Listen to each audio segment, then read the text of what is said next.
Pada video sebelumnya, juga kita telah membahas bagaimana keikutsertaan Amerika untuk menyerang Jerman. Ditambah, Jerman mengingkari janji dengan Soviet yang justru menjadi musuh dari arah timur. Ditambah lagi, Prancis yang dibebaskan oleh sekutu. Semua hal ini akan menjadi titik balik kekalahan Jerman Nazi dikarenakan kecerobohan kanselir Jerman yaitu Adolf Hitler dan para koalisinya sendiri. Pada video kali ini, kita akan melihat kemunduran Jerman Nazi dari penyerangan sekutu di berbagai sisi yang berujung pada pertempuran Berlin.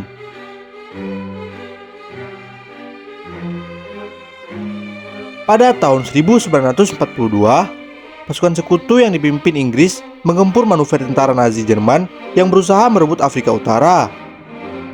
Nazi berniat menganeksasi wilayah tersebut menjadi bagian kekuasaan Reich ketiga yang digagas oleh Adolf Hitler.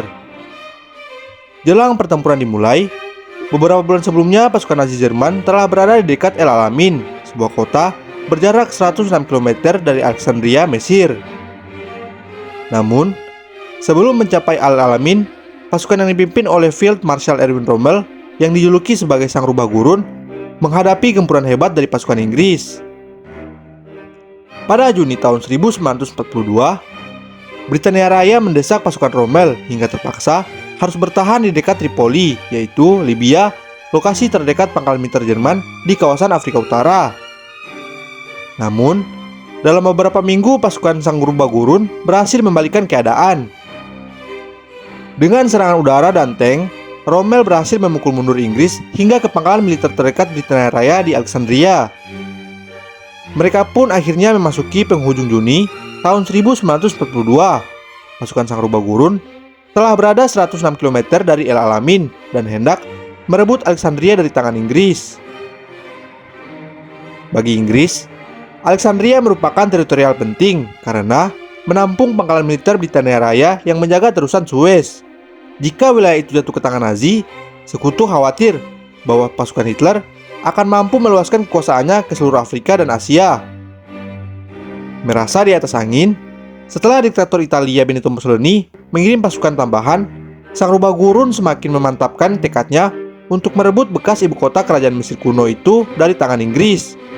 Pasukan Mussolini pun menyerang terlebih dahulu. Namun, di satu sisi pasukan Sang Rubah Gurun dan Italia meremehkan satu hal, yakni bahwa keduanya berada sangat jauh dari pangkalan militer mereka di Tripoli. Dalam hal itu dimanfaatkan pasukan Inggris yang dipimpin oleh Jenderal Claude Auchinleck. Sambil menunggu penyerangan Nazi Jerman dan Italia, Britania Raya memperkuat kualitas serta kuantitas pangkalan militer mereka di Alexandria. Inggris pun mendapat bantuan dari negara persemakmurannya, yakni India, Afrika Selatan, dan Selandia Baru. Maka, tibalah tanggal 1 Juli tahun 1942, tepatnya pada pukul 3 pagi, divisi infanteri ringan ke-90 Nazi Jerman serta divisi Panzer ke-15 dan ke-21 memulai manuver mendekat ke Alexandria lewat El Alamein, menandai dimulainya pertempuran El Alamein. Dan benar saja, pasukan Nazi Jerman dihadang oleh Brigade Infanteri India ke-18 yang dilengkapi artileri dan meriam berat anti kendaraan lapis baja. Panzer Sang Rubah Gurun berhasil diluluhlantahkan oleh pasukan India. Hingga pertempuran El Alamein berakhir pada 27 Juli tahun 1942, Nazi Jerman dan Italia yang berkekuatan 96.000 pasukan juga kelelahan sejak pertempuran Juni tahun 1942. Mereka harus kewalahan menghadapi pasukan sekutu Inggris yang berjumlah 150.000 tentara, 179 tank, 1.000 artileri, dan 1.500 pesawat tempur. Bukan itu saja, momentum sejarah yang terjadi pada 1 Juli. Pada tanggal yang sama, tahun 1957, Hong Kong kembali ke pelukan Cina setelah selama 150 tahun dikuasai oleh Inggris.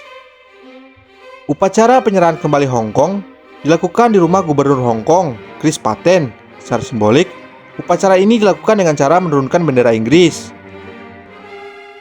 Pada tanggal yang sama, tahun 2013, negara pecahan Yugoslavia, Kroasia, akhirnya bergabung dengan Uni Eropa.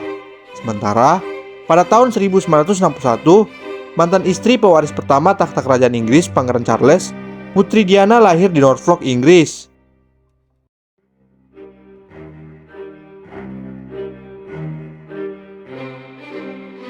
Pada bulan September, Tahun 1944, tentara Angkatan Darat Merah Soviet melaju hingga Yugoslavia dan memaksa penarikan cepat grup Angkatan Darat Jerman E dan F di Yunani, Albania, dan Yugoslavia untuk menyelamatkan mereka dari kehancuran. Pada saat ini, partisan komunis pimpinan Marsekal Josip Broz Tito yang memulai kampanye gerilya sukses melawan pendudukan sejak 1941, menguasai sebagian besar teritori Yugoslavia dan terlibat dalam menunda serangan terhadap pasukan Jerman di selatan. Di Serbia Utara, pasukan merah dengan bantuan terbatas dari pasukan Bulgaria membantu partisan dalam pembebasan bersama ibu kota Belgrade tanggal 20 Oktober. Beberapa hari kemudian, Soviet melancarkan serangan massal terhadap Hungaria, dudukan Jerman, yang berlangsung sampai jatuhnya Budapest pada bulan Februari tahun 1945.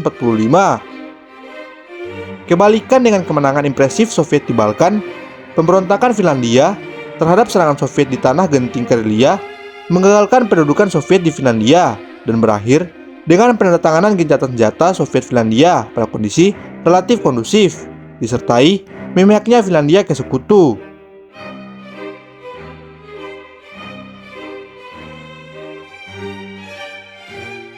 Pertempuran Berlin adalah salah satu peperangan besar terakhir dalam Perang Dunia Kedua, yaitu perang yang berlangsung dari 16 April hingga 2 Mei tahun 1945 ini melibatkan tentara Nazi Jerman dan Uni Soviet. Dalam perang ini, Uni Soviet menjatuhkan serangan pertamanya pada 16 April tahun 1945 dari utara, timur, dan selatan yang membuat ibu kota Jerman terkepung. Pertempuran Berlin berakhir setelah Adolf Hitler, pemimpin Nazi Jerman, bunuh diri yang disusul penyerahan diri Gransiun kota pada 2 Mei tahun 1945. Kekalahan Jerman dalam pertempuran Berlin menunjukkan bagaimana Perang Dunia Kedua berakhir di Eropa. Pada awal tahun 1945, setelah operasi Bagration yang dilancarkan Uni Soviet di Belarus, Jerman sudah kehilangan wilayahnya seperti Budapest, Hungaria, Rumania, dan Bulgaria. Jerman pun diminta menyerah. Terlebih lagi, tentara merah Uni Soviet telah mendapatkan akses ke Polandia dan terus bergerak mendekat ke ibu kota Berlin. Pihak Jerman yang dikomandoi Reichsführer SS Heinrich Himmler mencoba melemparkan serangan balik tetapi gagal. Setelah berhasil menguasai beberapa wilayah kekuasaan Jerman, termasuk Budapest, pada akhir Februari tentara merah berhenti di timur Berlin. Saat itu, pemimpin Nazi Jerman Adolf Hitler bersikeras melakukan serangan balik dengan tujuan untuk mengamankan wilayah minyak Nagyakaniza. Akan tetapi, pasukan Jerman sudah terkuras habis tenaganya. Menjelang akhir Maret, pasukan Uni Soviet semakin dekat ke Berlin. Mengetahui hal itu, persiapan pertahanan di pinggiran Berlin pun dilakukan pada 20 Maret di bawah Komandan Angkatan Darat Vistula, Jenderal Gotthard Heinrici.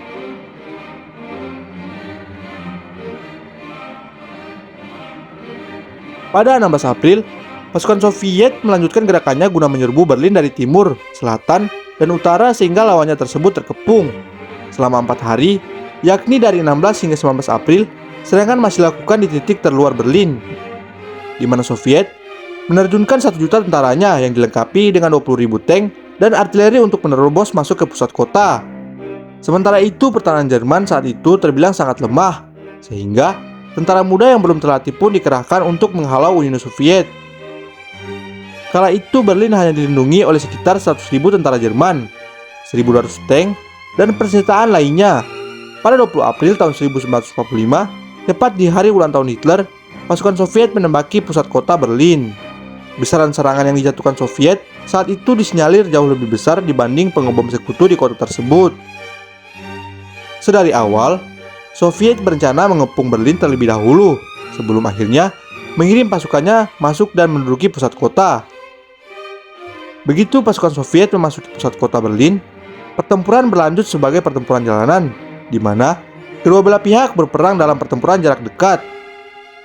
Hitler saat itu sempat melakukan beberapa manuver dan memerintahkan anak buahnya untuk membagi pasukan ke dalam beberapa kelompok guna melawan Uni Soviet di beberapa titik. Namun, segala upaya yang dilakukan dapat dikatakan gagal. Dan pada 25 April tahun 1945, terlihat jelas bahwa pertahanan Jerman atas Berlin telah porak-poranda. Pasalnya, selama pertempuran berlangsung, pasukan Uni Soviet terus bertambah. Dari 1 juta tentara pada awal peperangan, bertambah menjadi sekitar 2,3 juta tentara. Begitu pula dengan kendaraan tempur dan senjatanya yang terdiri dari 6.250 tank, 7.500 pesawat, 41.600 meriam artileri dan mortir, 3.255 truk, dan 95.383 motor tempur.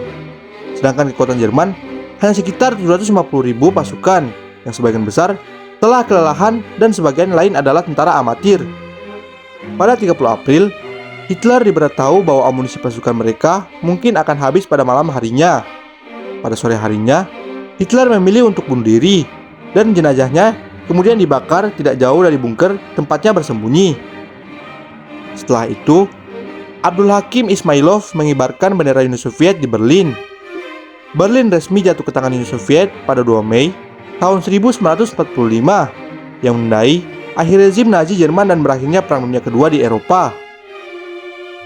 Pertempuran Berlin merupakan peperangan besar terakhir di Eropa selama Perang Dunia Kedua. Penyerahan Jerman ditandatangani oleh Marsekal Wilhelm Keitel. Setelah itu, Jerman dibagi menjadi dua di bawah 4 kekuasaan, yaitu Jerman Timur untuk Uni Soviet dan Jerman Barat milik Amerika Serikat, Inggris, dan Perancis. Mungkin hanya itu pembahasan kita mengenai Jerman dalam Perang Dunia Kedua yang kita bagi dalam 5 part. Pembahasan dengan 5 part dan berdurasi 10 menitan ke atas juga belum tentu maksimal. Tapi, kami kedepannya akan tetap membahas hal-hal yang terpenting dalam Perang Dunia Kedua, yaitu yang terjadi di Eropa maupun Asia sekalipun. Terima kasih juga kepada para Scoopers yang hingga kini masih mensupport channel kami. Jangan lupa like, komen, share, dan subscribe. Serta stay tune untuk video kami selanjutnya. Saya Mimin Ivan, pamit undur diri.